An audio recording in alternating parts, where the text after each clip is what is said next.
بسم اللہ الرحمن الرحیم۔ 15 اسلامی عقائد کورس کے دوسرے حصے کا 19واں عنوان ہے عذاب قبر۔ عذاب قبر کا معنی اور مفہوم اور اس کے متعلق اسلامی عقائد سمجھنے سے پہلے یہ بات سمجھ لیں کہ انبیاء اکرام کو اللہ تبارک و تعالیٰ نے دنیا میں بھیجا ہے، جس کا مقصد وہ باتیں بتانا ہے جس کی ضرورت ہم سب کو ہے، اور عقل و حواس اس کو سمجھ نہیں سکتے۔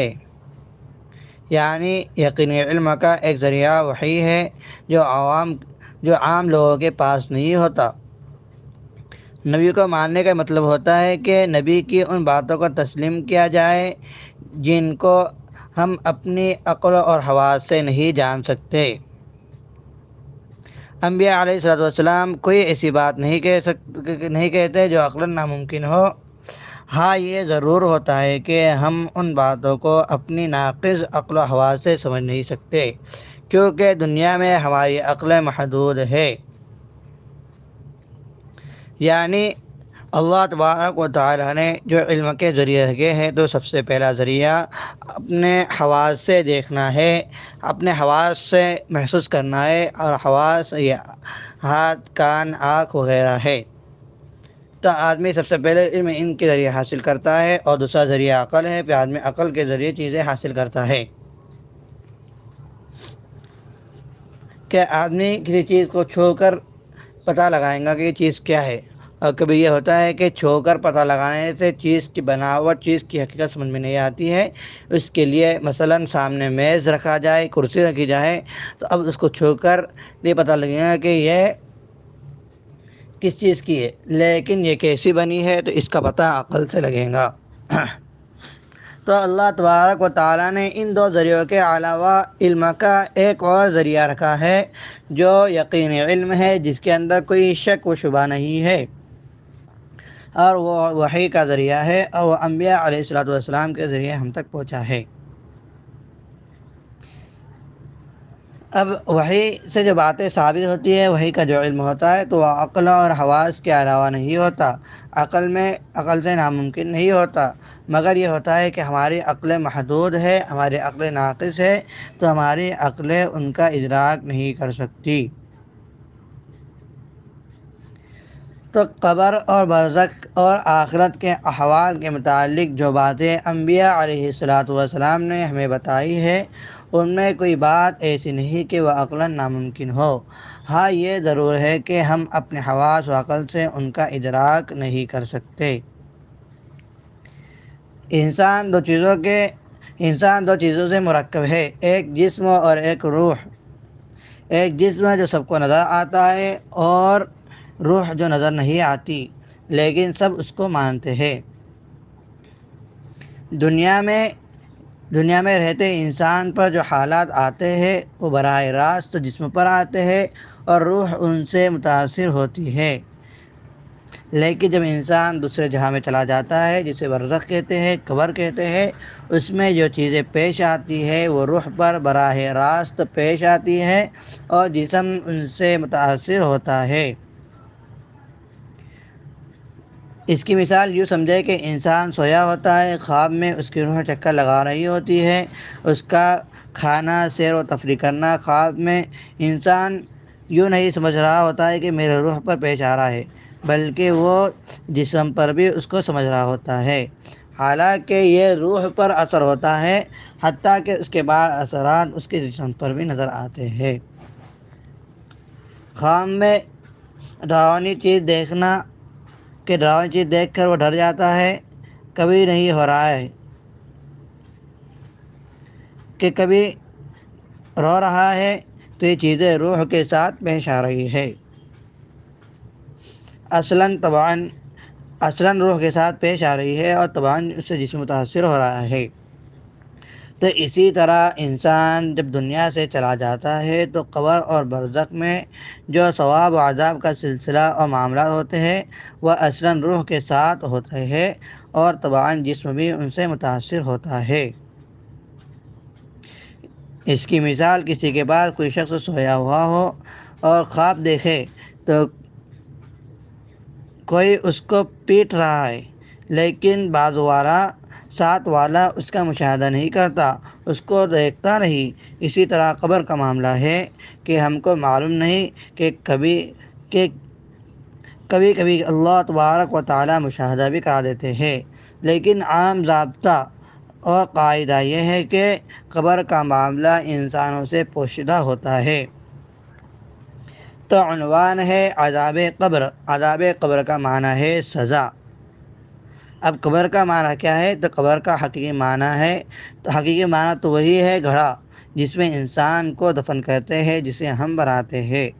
بعض لوگ کہتے ہیں کہ قبر سے آسمانی قبر مراد ہے، وہ غلط کہتے ہیں، کیونکہ نبی کریم صلی اللہ علیہ وسلم نے پہلے قبروں پر جانے سے منع فرمایا تھا اور بعد میں اجازت دی تھی، اور کہا تھا کہ قبرستان جایا کرو۔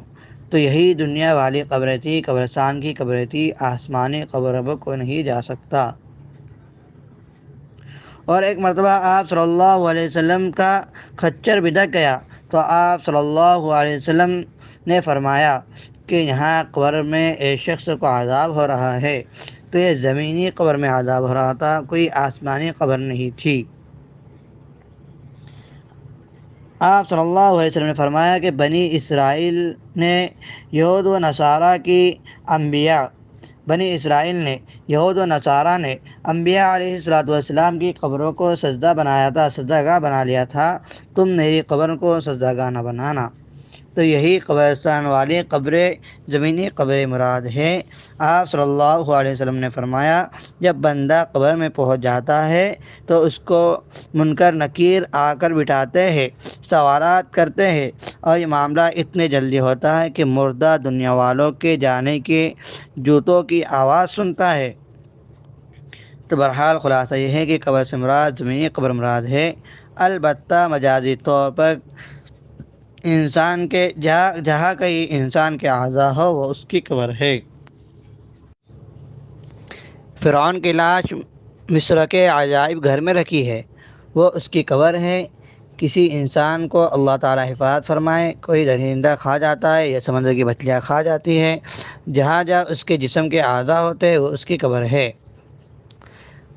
عذاب قبر کا معنی ہوا انسان کو قبر میں جو سزا ملے یا جو راحت ملے، اس کا نام قبر ہے۔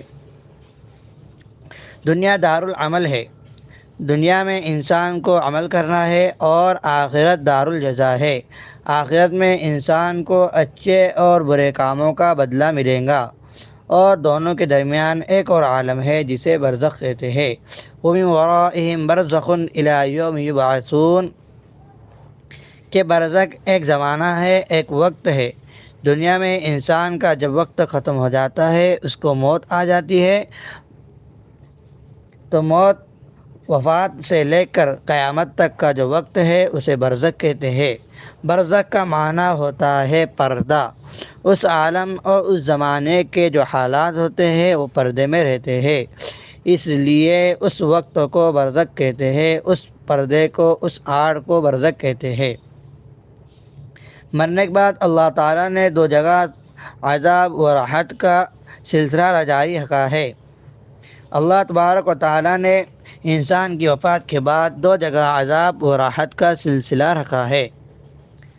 نمبر ایک جگہ متناہی ہے، عارضی ہے، وقتی ہے، وہ برزخ ہے، اور ایک جگہ دائمی ہے، غیر متناہی ہے، جس میں ہمیشہ کی راحت ہے یا ہمیشہ کا عذاب ہے، وہ جگہ جنت ہے یا دوزخ ہے۔ موت کسے کہتے ہیں؟ یہ سب جانتے ہیں کہ جسم سے روح نکل جاتی ہے، انسان کی موت واقع ہو جاتی ہے، لیکن جب روح نکل جاتی ہے تو جسم سے لا تعلق نہیں ہوتی، بلکہ اس کا ہلکا سا تعلق باقی رہتا ہے۔ یعنی انسان کے مرنے کے بعد روح کا اور جسم کا ہلکا تعلق رہتا ہے۔ اگر اچھا آدمی ہے تو لوگوں سے کہتا ہے کہ جلدی کرو جلدی کرو، کیونکہ اس کو پتہ ہے کہ آگے راحت ہے۔ اگر برا آدمی ہے تو پھر کہتا ہے کہ کہاں لے جا رہے ہو، رک جاؤ، لیکن ہم سے یہ حال پردے میں رہتا ہے۔ جب دفن کرتے ہیں تو یہ تعلق اور مضبوط ہو جاتا ہے۔ موت کے بعد نیک کی روح اوپر آسمان میں علیین میں چلی جاتی ہے، اور برے کی روح زمینوں کے نیچے سجین میں چلی جاتی ہے۔ روح اپنی جگہ ہوتی ہے، جسم اپنی جگہ ہوتی ہے۔ اللہ تبارک و تعالی اپنی کامل قدرت سے دونوں کا تعلق جوڑ دیتا ہے، اور ثواب و عذاب جو ہوتا ہے اس کا اثر روح اور جسم دونوں پر ہوتا ہے۔ یہ ضروری نہیں کہ جسم کا پورا ڈھانچہ ہو تب عذاب ہو، بلکہ جسم کے اعضاء بکھرے ہوئے ہو تو ان پر بھی اللہ تبارک و تعالی کا عذاب اور ثواب و راحت ہوتی ہے۔ قبر میں ثواب، عذاب و ثواب، راحت و تکلیف، اس کا ثبوت قرآن پاک حضور صلی اللہ علیہ وسلم کی متواتر احادیث سے ثابت ہے۔ اس لیے یہ ضروریات دین میں سے ہے، اور اس کا انکار کرنے والا پکا کافر ہے اور دائرۂ اسلام سے خارج ہے۔ قرآن کریم میں ارشاد ہے: النار یعرضون علیہا غدوا وعشیا۔ یہ سورہ غافر کی آیت نمبر 46 ہے کہ اللہ تبارک و تعالیٰ فرماتے ہیں کہ فرعونیوں کو اللہ تبارک و تعالیٰ نے غرق کیا، اور صبح و شام آگ ان پر پیش ہوتی ہے۔ اب جہنم میں آگ ہوں گی، آخرت میں آگ ہوں گی۔ اب آخرت تو آئی نہیں تو ان پر کون سی آگ پیش ہوتی ہے؟ تو یہی عذاب قبر کی آگ مراد ہے۔ سورہ نو کی آیت نمبر 25 میں ہے: مما خطیئاتہم اغرقوا فادخلوا نارا، کہ ہم نے قوم نوح کو ان کی خطاؤں کی وجہ سے غرق کیا اور آگ میں داخل کیا۔ تو یہ کون سی آگ مراد ہے؟ کون سی آگ ہے؟ تو یہی برزخ والی آگ مراد ہے۔ ترمذی شریف کی روایت میں ہے: القبر روضۃ من ریاض الجنہ، کہ قبر جنت کے باغوں میں سے ایک باغ ہے یا جہنم کے گھڑوں میں سے ایک گھڑا ہے۔ حضرت عائشہ رضی اللہ عنہما فرماتی ہے، بخاری شریف کی روایت ہے کہ اہل قبر کو ان کی قبر میں عذاب دیا جاتا ہے، اور ایسا عذاب جسے سب جانور وغیرہ سنتے ہیں۔ انسان و جنات کے علاوہ ساری مخلوقات سنتی ہیں۔ انسان و جنات سے یہ حالات پردے میں ہے۔ اس قبر والی زندگی کو حیات برزخی بھی کہتے ہیں، حیات قبر بھی کہتے ہیں، یعنی برزخ والی زندگی، قبر والی زندگی، کیونکہ یہ زمانہ آخرت اور دنیا سے پردہ اور آڑ کا زمانہ ہے۔ خلاصہ یہ ہے کہ موت کے بعد کا زمانہ، وقت جو قیامت تک ہے، وہ برزخ ہے، اور اس میں عذاب و ثواب روح و جسم دونوں کو ہوتا ہے، اور روح و جسم کا جو تعلق ہوتا ہے وہ تعلق مضبوط ہوتا ہے، اور ثواب و عذاب کے لیے جسم کا ڈھانچہ ہونا ضروری نہیں ہے، بلکہ جسم کے اعضاء پر بھی ہوتا ہے۔ اور یہ ثواب قبر و عذاب قرآن و احادیث متواترہ سے ثابت ہے، اس لیے قطعی عقیدہ ہے، اور اس سے انکار کرنے والا کافر ہے۔ تو اس لیے ہمارا یہ عقیدہ ہے کہ اللہ تبارک و تعالی اپنی قدرت سے مرنے کے بعد قبر میں انسان کا روح اور جسم کا تعلق کرا دیتے ہیں، اور اس کے ساتھ ثواب و عذاب کا معاملہ پیش آتا ہے، اور اس کو اس کے جسم اور روح دونوں محسوس کرتے ہیں، دونوں پر اس کا اثر ظاہر ہوتا ہے۔ تو یہ ثواب و عذاب قبر کا عقیدہ برحق ہے۔